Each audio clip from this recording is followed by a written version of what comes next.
So when you go into hiring, you think, you said three people, you're thinking Yeah. about investment into these people. What do you feel like is going to be different for you trying to find these three people? What kind of roles are you looking Mm, at? And um, maybe how are you approaching it different than previously?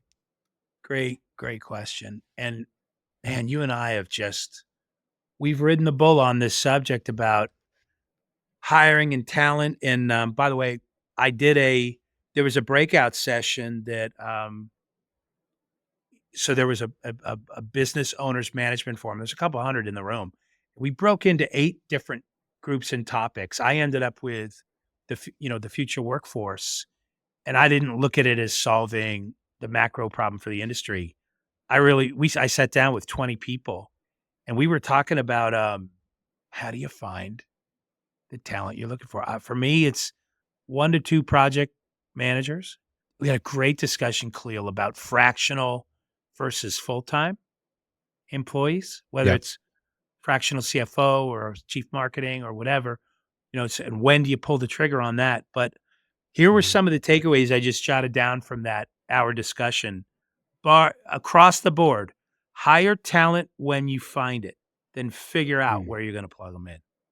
It's just too Okay. hard to find good talent. So I thought, because if you try and go looking for the specialized job at the intersection of those moments you need it, it's even harder, right?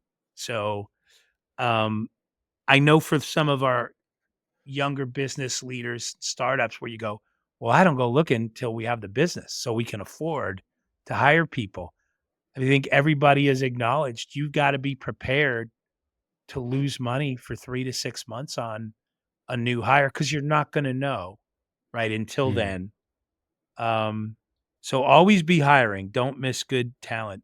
And what I heard most people were saying is there's 30-day, 60-day, and 90-day benchmarks, but don't judge them every Friday, but figure out what the benchmarks are before you make a Yeah. go, no go decision. Hire for attitude. That reminds me of an episode you and I did. Are you hiring for skill set or mindset? And, we had agreed at that time. I think we said, you really get hired for your skill set, but they keep you for your mindset, which I see as attitude, right? So Yeah. there's the, I was reminded the only thing more contagious than enthusiasm in an office is a lack of it. Yeah. So we don't want those culture carriers. Um, oh, I asked a question. Fire quickly if dot dot dot, and apathy was the thing I heard. If you're lazy, if you're if you're a culture killer, if you Right. just seem like you're doing the bare minimum or just waiting. It led to a discussion about how good are each one of us at onboarding and training, Khalil. So there's something that we have to get good. That's going to be a 2025 investment for me. I don't know if that's a Well, and I software always, thing.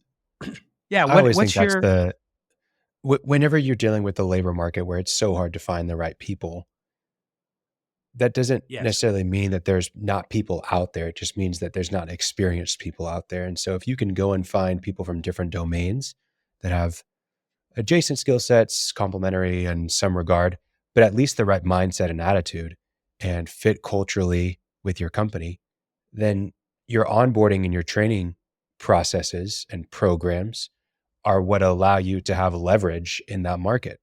If you have the more robust onboarding and training programs inside your company and your competitors don't, then you're going to be able to find and access more talent than they are to be able to execute on the work that you need. So that can be your competitive advantage is that, hey, we do a better job at onboarding and training our employees than anybody else. And whenever we find someone who has the right mindset, we train them to be the best in the industry. Right. And so So that's this is, that's a yeah. really great By the part. way, we will never win the award for being the best onboarders and trainers. But this was part of the discussion is so many of us, Khalil, our companies are made up of a tribe of doers. Like we Mhm. all wear 3 or 4 hats and we do it because Yeah. we love it and we're all good at it. But the problem is we don't have dedicated people to make sure the new hire is onboarded and trained properly. So we turn to the doers and go, gonna need your help. And Yeah. your best PMs, your best field operators, your best warehouse operators aren't necessarily the best. You and I know they have the most wisdom and experience, so we see them as the best trainers. They may personality wise, they may not be the best trainers. So this is where I can say, personally speaking, this is where we have to improve. Even before we get to onboarding, I heard several people in my group regarding the subject of interviewing people. And here's my takeaway: owners should consider removing themselves from the early interviews. Why would they Yes. say that to me, Khalil? To you, probably Well, too to optimistic. me, well, definitely to me, but I think I Yeah. got, I mean, it to depends on who point you out. are. What From what I see, it's either too optimistic or too pessimistic. Like, "Oh, they're not cut out for it. They're never gonna make it. They couldn't fit." Or probably for you and I, it's, "Oh, okay, like, yeah, this could really work out. Like, great person, loved him. Like, Yeah, I see all the yeah. potential in the world." Well, and I think the expression was, Chris, sometimes you need to just shut up about it. And Yeah. what I think they mean is, I want you to want to come work here if I'm interviewing. I've read your thing. You seem qualified. So in an early interview, I may be the last person that has to say, and that's Yeah. probably the right spot for me. But I'm going to tell Sure. you all the wonderful things about the company that in my mind, I built or I'm still building and what it could be, and who's not going to want to work there, right? But at the end of the Yeah. day, McMahon, man, he does it. He flips it, and he just goes, "Well, I read you're this, and you do this, and you've got experience here.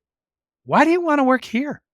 And then he's quiet, and Yeah. now you're making that candidate sell themselves, right? And Yeah. I think that's a much better strategy. You But wanna I mean, if sell you. You're making the candidate sell you as the yes, best option for them, not necessarily sell themselves. Yeah.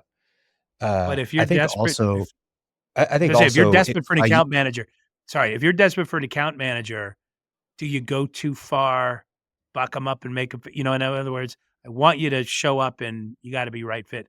And maybe we don't give it enough room to breathe is I think what the lesson yeah. was, which I No, for totally sure. guilty of that. I Sorry, think what were also you gonna say? a lot of times as the owner, you might join those early interviews, but the reality is day to day, you're maybe not interacting with that employee that often.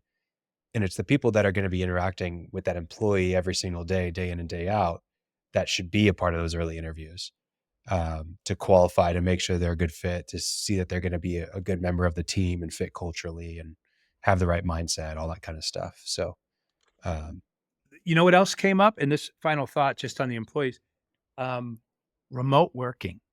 So, and we've tackled this yeah. before. I remember I think we Mhm. had Noelle Webster on, Noel? Yeah. and she changed my mind about, that a remote employee can be as committed and as contributory to the company, and in some cases goes above and beyond to prove how committed they are, which Yeah. is it's you have to be careful.